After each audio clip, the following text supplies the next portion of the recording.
फरीदाबाद में खबर ईंदा तो फरीदाबाद लग गोठ मथी आलीवाल जो गोठाणो मोहम्मद वारिस चांडियो ज़हनी मरीज बणियल आहे। हू हीरोनी मवाली आहे, मोबाइलुन जो चोर आहे। कुरान शरीफ खणी पाण के मासूम करे रहियो आहे, जंहिंखे पंहिंजे पीउ जी सुञाणप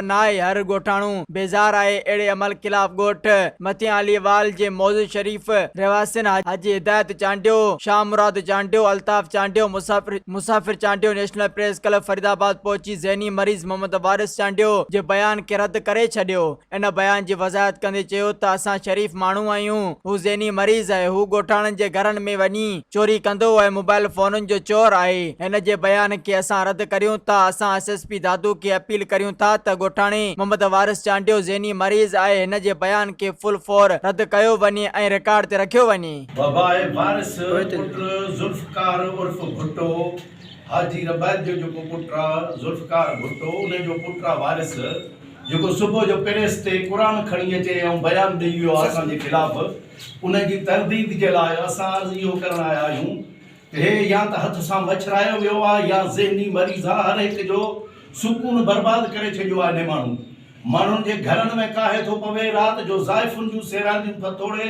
उन्हनि जे सेरांदियुनि खां टेलीफोनूं चोरी करे खणी थो वञे ऐं उन खां सवाइ जेकॾहिं को चवेसि थो त वञी पंहिंजे घर में पंहिंजा थांव पाण भञे थो बीठो ऐं चवे थो त फलाणा जेके मूंसां वॾो नाहक करे विया आहिनि ऐं मूंसां को इंसाफ़ कयो वञे।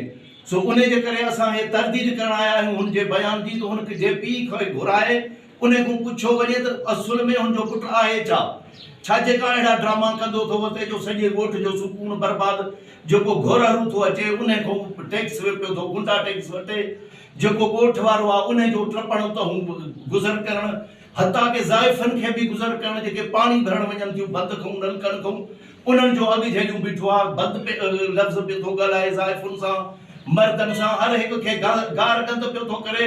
अॼु सुबुह जो बि प्रेस जेका करण आयो आहे इन खां अॻु में उते बि बुजा गारियूं ॾेई असां सभिनी खे गोठाणनि खे ऐं टोटल असांजो जेको पाड़ो शेखाणी आहे उन्हनि खे। अस्सलाम वालेकुम जी, मैं तांजी पंहिंजी शैला गोले मां तव्हांखे ॿुधाईंदी हलां त Soomro wallpaper shop Hyderabad Qasimabad main में दुकान खुली वई आहे ऐं राब्ते जे लाइ रांझण अली सूमरो। जीअं तव्हां पंहिंजे घर में वॉलपेपर्स वग़ैरह लॻारायो था या डेकोरेशन जो खोड़ सारो कमु करारायो था त यकीनन नंबर ते तव्हां राब्तो। मज़ीद ख़बरनि ऐं तफ़सीलात लाइ विज़िट कयो असांजी वेबसाइट www.awamiNewsHD.com ऐं ॾिसंदा रहो अवामी न्यूज़ HD।